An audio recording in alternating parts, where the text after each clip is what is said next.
Mark Rogers TV talking college football. It's time to head down to LSU country with Matt Moscona. You can catch him on ESPN, Baton Rouge, New Orleans. And Matt joins us on a pretty regular basis to help us keep up with Ed Orgeron and company. So, Matt, how you doing today? I'm fantastic, Mark. And you caught the Orgeron. You're catching on to the Cajun pronunciation. Yeah, I kind of had to catch myself about midway through because that really tripped me up because, us guys from the Midwest, we pronounce it as we see it until we hear differently. And even then it's kind of difficult to break old habits. So it's Louisville, and I got to move it to Louisville.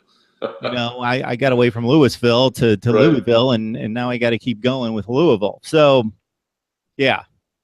I have trouble speaking it. It's Orgeron. Well, you're going to make the second R silent as well. So I thought it was Orgeron.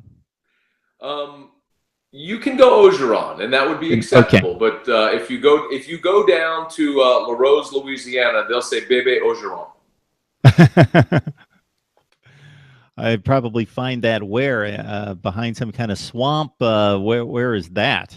La Rose, Louisiana is basically the end of our nation. I mean, you go down to South Louisiana, right on the Gulf of Mexico, where there are it's a shrimping community and a fishing community. You are right there on the Gulf. That's where Bébé Orgeron is from. All right, I did fly into New Orleans a couple of years ago, but that was to head to the Gulf Coast, and I've been to Baton Rouge once. That's it for me. So that's some territory I need to get down to. All right. Well, LSU serious about football, and of course its fan base wants its best players on the field, and Danny Etling may not be one of the best players, but he's one of the keys, that's for sure. And speaking of which, Arden key. So the team doctor came out with a statement today. Was there really anything surprising in that statement? I think sort of validating. So there's been some question about why Arden Key has been missing, because there was a lot of suspicion around this shoulder surgery. At the end of last year, he missed the Texas A&M game, and it was announced it was because of a shoulder injury. But then he played in the bowl game. So retroactively, they announced that he was actually suspended for that Texas A&M game. But we knew there was a shoulder injury with Arden Key, and he also missed spring for personal reasons. So you have two issues going on here that people are sort of trying to balance. Like, what's really going on with Arden Key? Well, Ed Orgeron on Thursday said that he does not expect Arden Key to play the season opener against BYU.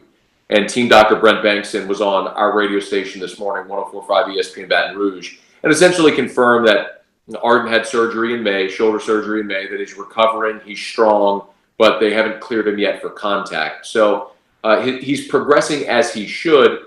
But, Mark, my understanding is that they were hoping that the shoulder injury would rectify itself with just time and treatment and would not need surgery. It got to a point where they understood, okay, it's going to have to be surgically repaired. So now they're kind of up against the deadline of the start of the season. I know we've talked about it before. All along, I did not expect Arden Key to play against BYU. And my feeling is if you don't play him against BYU, there's no reason to run him out there against Chattanooga in week 2. So get him as healthy as you can, give him the extra 2 weeks of rest and recovery, and have him ready to go week 3 against Mississippi State for your first road conference game.